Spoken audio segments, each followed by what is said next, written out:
Miss Elikutty Francis ഇണ്ടന്തിരുത്തിയിൽ വീട് ഇരുട്ടി. നല്ല പരിചയമുള്ള handwriting. From K Thankamani. ഓ തങ്കമണി, അത് പറ. എന്താ തങ്കമണി വിശേഷം? ഏലിക്കുട്ടി ഫ്രാൻസിസ് ഇണ്ടാന്തിരുത്തിയോട് നീ എന്താ പറയാൻ ഉദ്ദേശിക്കുന്നത്?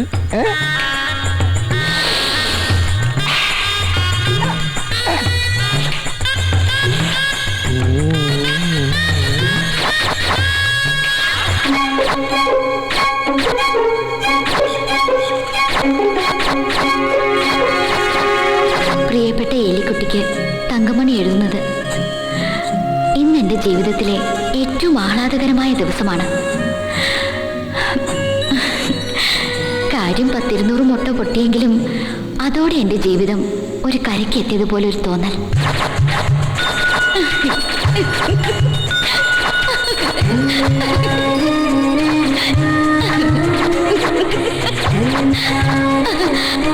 ഞാനിന്നൊരാളെ കണ്ടുമുട്ടി. ബേബി. തസ്കര വീരനായ അറക്കളം പേലിയുടെ കൊച്ചുമോൻ അറക്കളം ബേബി.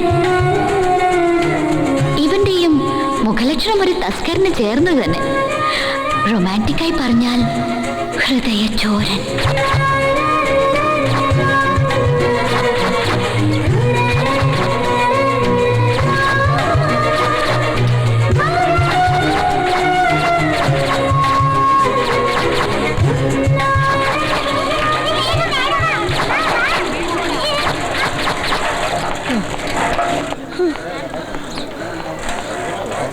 ഇവിടെ കിടക്കട്ടെ. ബേബിച്ചായോ?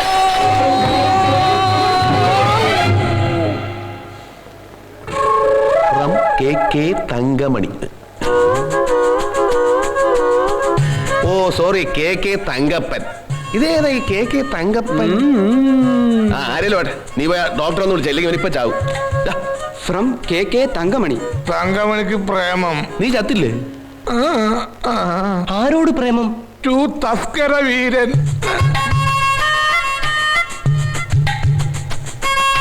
കത്തുപൊട്ടിക്കാതെ നിനക്കതെങ്ങനെ മനസ്സിലായി? ദിശ അറിയുന്ന പോസ്റ്റ്മാൻ പശ അറിയാതെ വായിക്കും. പശ അറിയാതെ വായിക്കും. പറഞ്ഞല്ല പതിരില്ല. പൊട്ടിക്കാം. പോക്കറ്റ് കാണിക്കരുത്. അന്യന്റെ കത്ത് വായിക്കുന്ന ക്രിമിനൽ ഒഫൻസാ. അപ്പൊ ഇതോ? ഞാൻ അന്യനല്ലല്ലോ. സത്യം, ആദ്യം കണ്ടപ്പോ തന്നെ ബേബിച്ചൻ ഒരു അന്യനാണെന്ന് എനിക്ക് തോന്നിയതേയില്ല. ആദ്യം കണ്ടപ്പോ തന്നെ ബേബിച്ചൻ ഒരു അന്യനാണെന്ന് എനിക്ക് തോന്നിയതേ. ചെറുപ്പത്തിൽ ആക്സിഡന്റിൽ ഇവിടെ തലക്കും തടി പറ്റിയതാ. സംഗതി മെന്റലാ. Mental father. ഓ, അവിടെ അപ്പനും വട്ടായിരുന്നു. അവിടെ അപ്പനല്ല, നിന്റെ അപ്പൻ. എടാ പുളുന്താമാരെ, എന്റെ എളിമ കൊണ്ട് പല കാര്യങ്ങളും ഞാനിവിടെ മറച്ചു വെച്ചിട്ടുണ്ട്. പക്ഷെ അതെല്ലാം ഞാനൊന്ന് തുറന്ന് പറയാൻ പോവാ. തന്നെ? ബോംബെയിൽ എത്ര സുന്ദരിമാരാണെന്ന് അറിയോ എന്റെ പിന്നാലെ മോഹിച്ച് നടന്നിട്ടുള്ളത്? തന്നെ? ഇന്നല്ലാതെ ഞാനിവിടെ ഇങ്ങനെ അടങ്ങി ഒതുങ്ങി കഴിയുന്നതുകൊണ്ട് ചില അവന്മാർക്കൊന്നും എന്നെ ഒരു വിലയില്ല. അയ്യോ ബേബിച്ചാ, ഞങ്ങൾ തെറ്റിദ്ധരിച്ചതാ. അതെ, വേണ്ട, ഒന്നും പറയണ്ട. എടാ സൂത, എന്തോ ഈ പഴഞ്ചലിൽ പതിരില്ലെന്ന് പറയുന്നത് വെറുതെ അല്ല. മുറ്റത്ത് മുള്ളിയെ മണവില്ല. എങ്ങനെ? മുള്ളിയെ മണവില്ല. ബോംബെയിലൊക്കെ അങ്ങനെ. പിന്നെ അതേടാ, ബോംബെക്കാരും മുള്ളാണ് പെർഫ്യൂം അല്ലേ?